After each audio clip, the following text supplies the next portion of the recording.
the heat advisory down here in the south and southeast. My sleeve went to complete shit. Son of cat.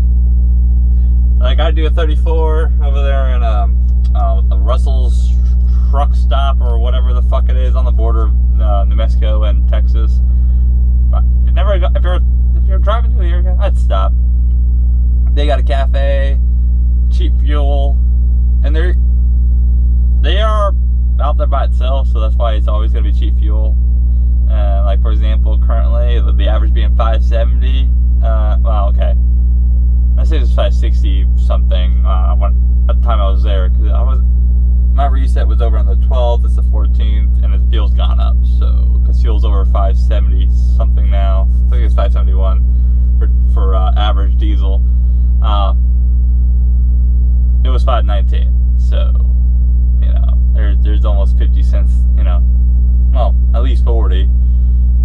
Almost 50. I wish I'd known that. I paid, what the fuck did I pay? $5.43, and I saved myself 20 cents. And there was another 20 cents plus I could save. But I don't min-max my fuel costs, which I really should, but I don't. This week was really the only time, because due to how last week set up, I just said fuck it. I went into California knowing I was going to do a little bit more stopping this week. Put 50 gallons into California at what was it, $6.80 plus 15 cent discount. So it's like, I think it was $6.88 is what was normal price. Is 78 and 73. $6.73 is what I paid for 50 gallons. Ouch. And then that got me all the way out of California. Yucca. I was in NorCal, by the way. I was like way up there because I picked up Salinas. So yeah, that got me all the way out to Yucca. It was like over 500 miles. Yucca was 6. I put 70 gallons in because I was not planning on stopping again till the Maverick and Gallup. That's where I filled for the 543. I put 70 gallons in, I think, because doing the math. I kind of forgot to redo my math, because I did that as soon as I woke up. And I have a bad habit of doing things when I'm not fully woken up, so I don't think it through.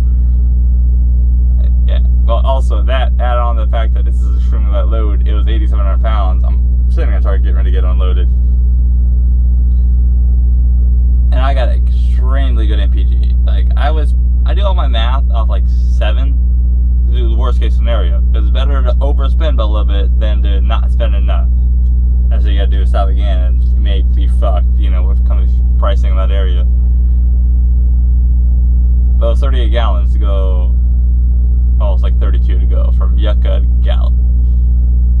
I don't even know how many miles. I think it was 270 or some shit like that. So I was like, yeah, that's gonna hurt. There was about $200 of fuel I didn't need to fucking put in, but whatever.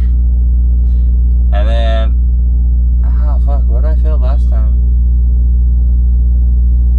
Filled up at Love's. Knows there's 4, but if you combine them, it's already 3 fills, so it's 2,800 miles. That's what I'm saying. I don't min-max very well. This one I fucked up a little bit. Either way, there's going to need to be at least 4 stops for fuel, because California one, top, or add enough to get me into cheap fuel, so there's 2, even though I'm not filling completely up. It's no. I have 100 gallons on both sides, so it's not filling me up. But the Love's was 538, so 28, 23 is what I paid. Not too bad. Where'd I get that at? One of the Gulf states. I don't remember, but off of 20 somewhere. I don't remember exactly where. It was cheapest. See, the problem is too, when it comes to min-maxing or paying attention to fuel, you can't stop too soon. Otherwise, you may need to stop again. So you're trying to find the balance is what I try to do. Now, unless the fuel is really, really, really fucking cheap, or it's gonna make up for the fact I gotta stop again, then yeah, I'll stop. also depends on too. I'm not gonna stop an extra 400 miles away from my original stop because I'm not gonna stop for an extra $10. I mean, it adds up. It's like it's I just don't like dealing with headaches. It's you never know, especially with overnights. During daytime, really all you gotta deal with is people doing a 30 minutes at a fucking, which blows my mind. Them doing a 30 when there's a whole line of trucks. And me, I gotta worry about, okay, is this guy doing his 30s? He's sleeping, he's showering. What the fuck is he doing? So I don't like putting myself in a situation where it's like, yeah, it's easy to get into a fuel line, but I may not be able to get myself out. But that's not really the point of this video. We're already 6 minutes in. So okay, so this notebook, and it's white. It's got papers. You can't really, you don't know what it is unless it's not till now. This is my maintenance notebook. State truck service. I keep records and I write everything that I do to the truck.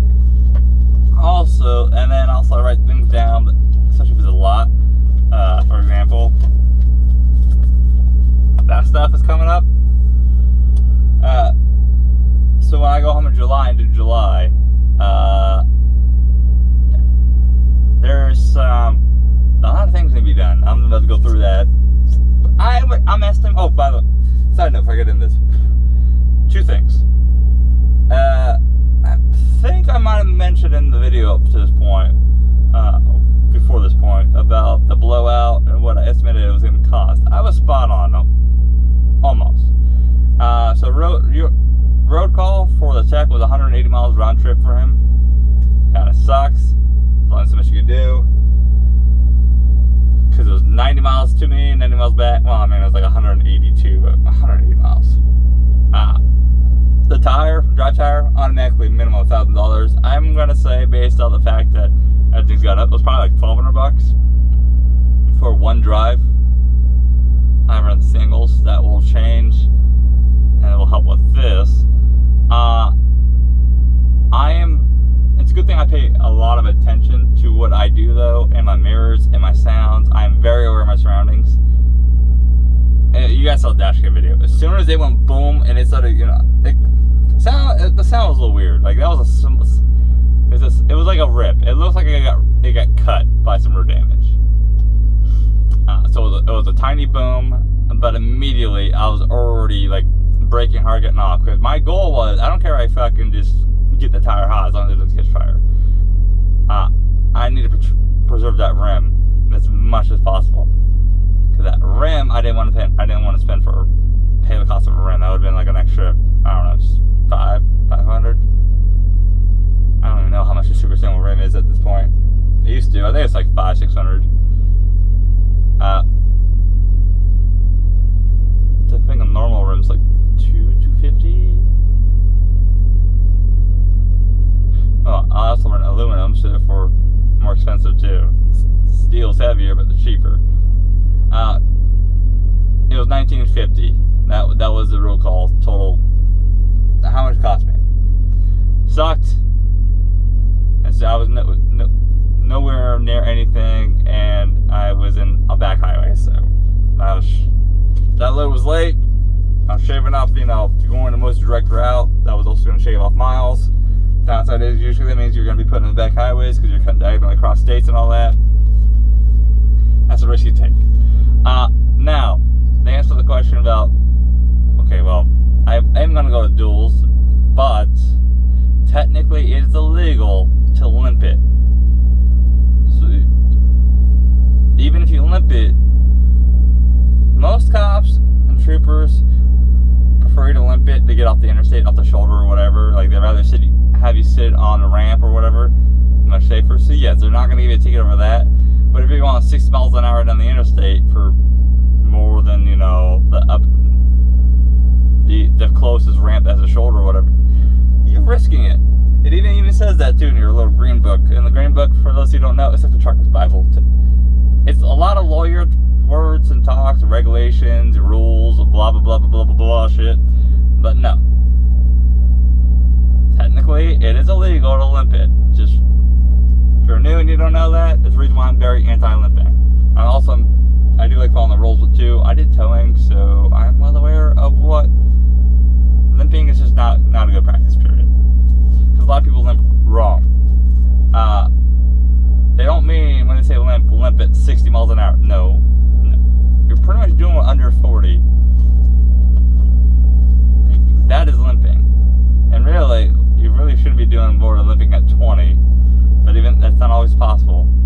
I've limped at 20 only because on the shoulder, only because it was 2 miles away, and I'm not gonna fucking risk getting hit when it's dark. So, I get it. Okay, so, and the truck scared me 2 days ago, yesterday. So today, 14, so, yeah, yesterday, 13.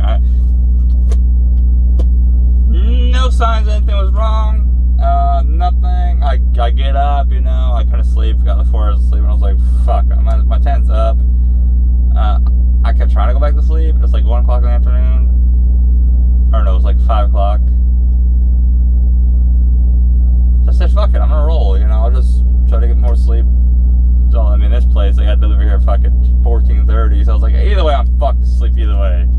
I was trying to get, you know, get down here to Florida soon enough, get 7 hours sleep, hopefully. I got like 6.5, you know. That's what it is. I pick up tomorrow at fucking 10, and then deliver that load at 12:30 in California, so it's gonna fucking suck.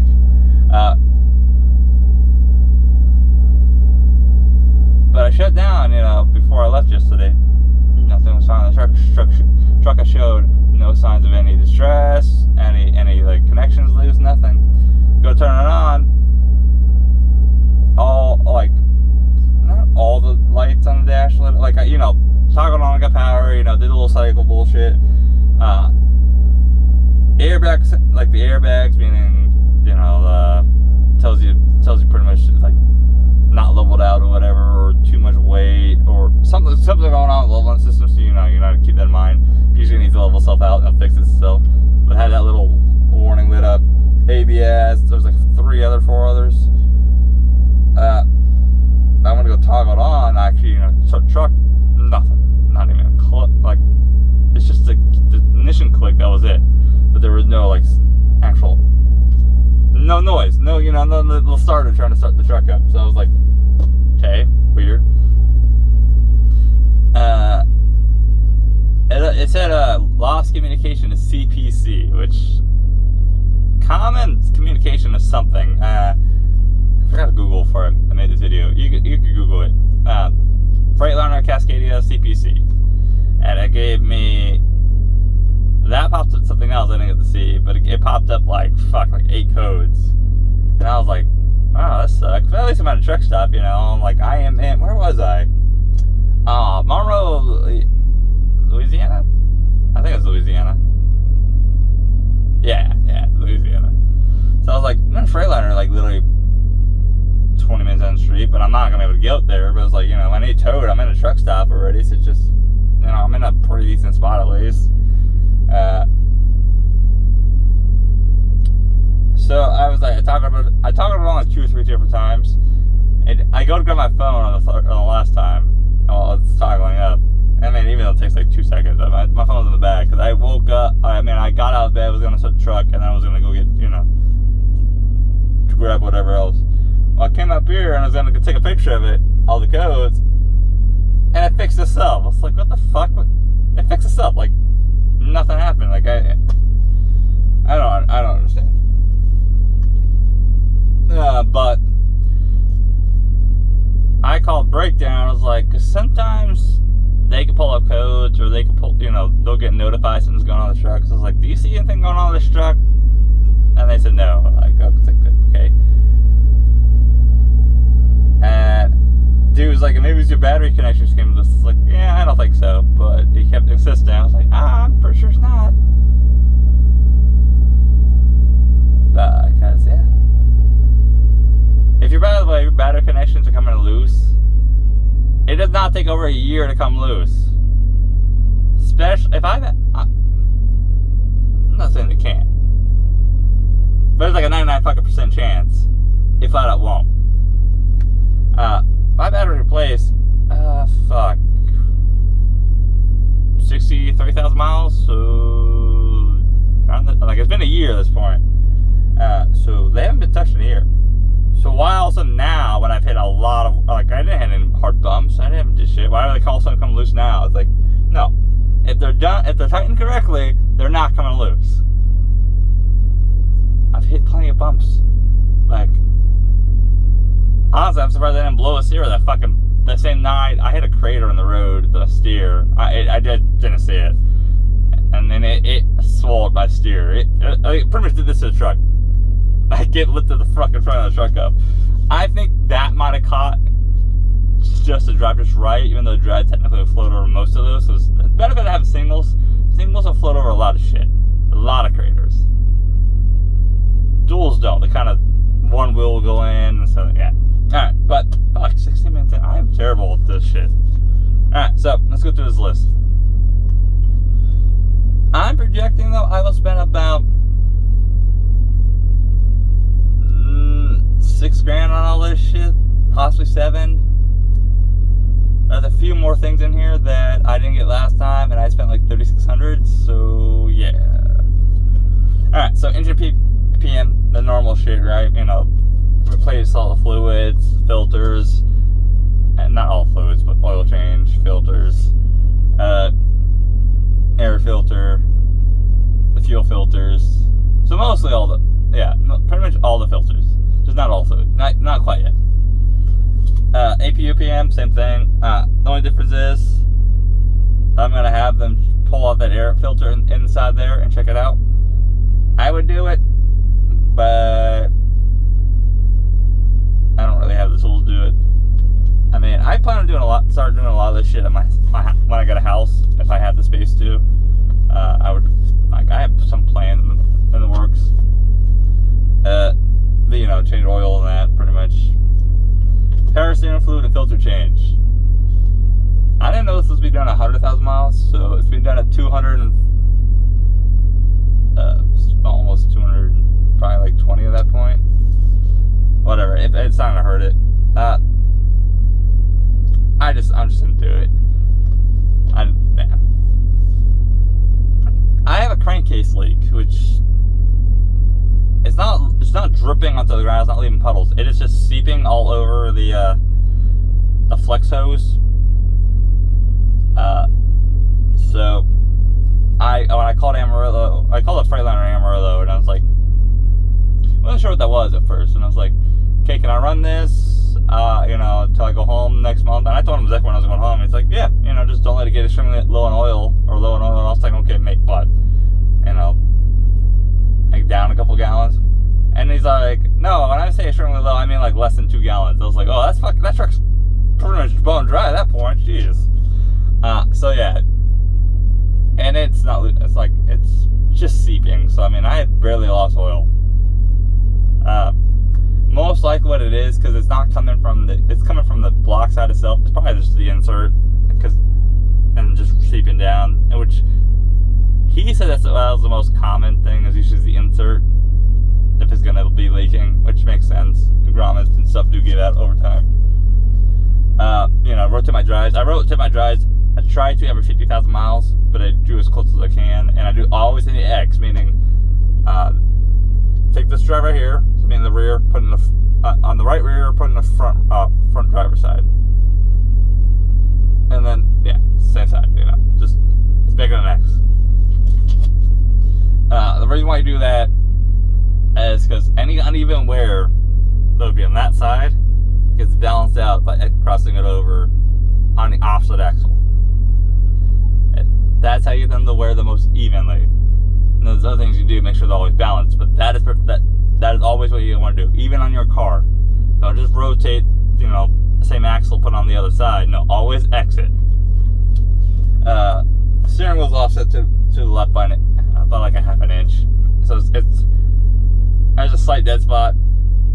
I'm gonna have to fix that. I'm gonna get alignment too. Now, a 3-axle alignment, meaning all 3 axles getting aligned. Okay, so I noticed some, like, my truck's very filthy, and I thought I noticed the hub seals on the steers. One of them was leaking, but I cleaned it off a little bit. There's still some like caked in, like soaked, like pretty much dirt kind of soaked in. It got wet and mud. it kind of got soaked in the metal. I'm just gonna replace hub seals on all axles because they're cheap and might as well. I mean, this truck's got. Might as well do it. I'd hate to have to, because by the way, hub seal, like a hub seal leak is something that can put you out of service.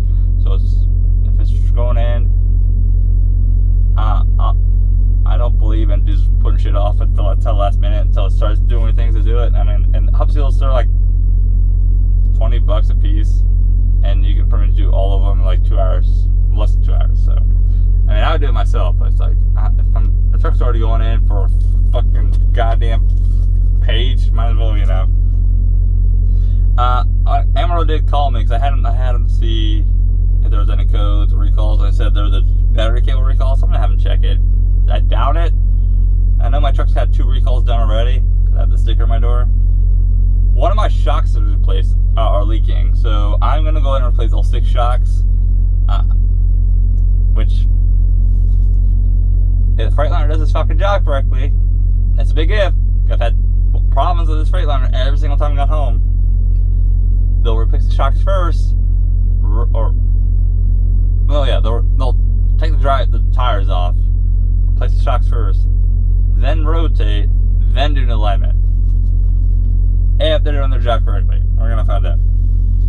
Air dryer filter replaced. I try to do this once a year. I try to keep it as close to 100,000 miles as possible, and before going into winter. It's gonna be a little early this year, but I will be home for a month, so you know, and mid to late August I'm leaving, so it's close enough-ish. I don't remember when I got it done last year. I mean, let's see, actually I kind of do. I do write the dates down and mileage for everything I do too, and I keep the records. So air dryer is last replaced at, where the fuck was it done at? I wrote it down. Maybe? I didn't write it down. Well, it's also why I keep the records, because it's in here. I know it is, because they said the last time it was full of water and rust, and they cleaned it out, and it was, you know, just fine. So they put a new filter in. This truck for a year now has had a kingpin issue. So where I had play on a kingpin, I needed a kingpin on the steers that need replaced, and I can't get it done because they've been on back order. So what I'm gonna do when I go home, have them order it and have them hold it for me. They noted it. Like, let's see, can I find it? How do I find it?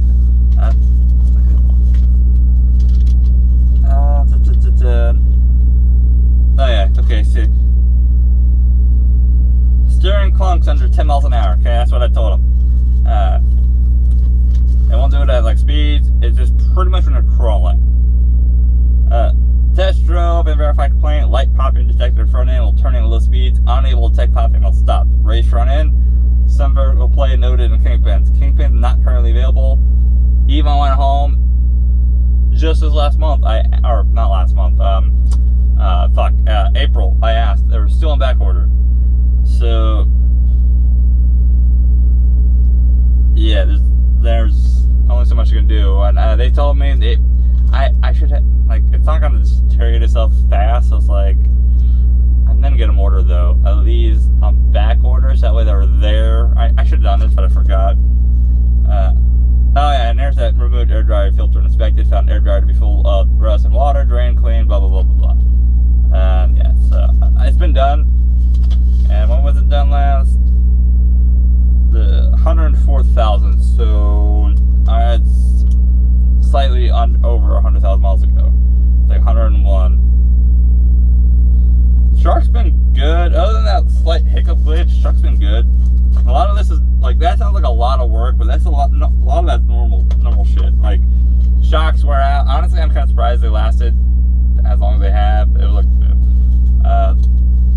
I noticed it about like 1,000 miles ago, so they lasted over 200,000 miles, which for the weight and the road abuse they do and the speeds, because the faster you go, the harder it is in the truck, the more it wears out. So the fact that it lasted that long, compressed it, I mean, so really, kingpins are like.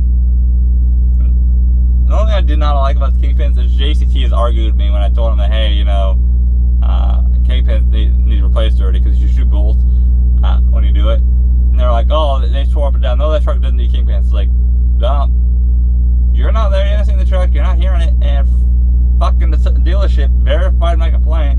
I already knew that's what it was. So it was like, 2 people are telling you they do. So I don't give a shit what you tell me. You can try to sit here and argue with me all you want. Truck-based kingpins. It shouldn't. Because it's like in the first 7 months and needed kingpins. And it has nothing to do with being greased. Because it can be greased up and it'll still pop. There is play, meaning there is wiggle room. They're faulty. And it's probably part of the reason why my steering is, you know, a little floaty sometimes. But a lot of this shit is normal. I mean, the only things I haven't had to do yet was well, other than kingpins, power steering filter and fluid change, hub seals. I put power steering fluid filter and change twice in here. Good thing I'm really reading this. Let's cross that out. I don't really write this down. Like I write it down as I think of it, not. So it's like it's not very organized. So a lot of this is normal shit, like all but maybe the crankcase is the only one that's not normal, and the kingpins. I'm putting this back up, but you guys will definitely hear about when I go home. Oh, after actually, it'll be probably when I'm back on the road. How the Freightliner took care of this truck, because they have yet to impress me. Anyways, you guys see you out there. Catch you next time. Bye.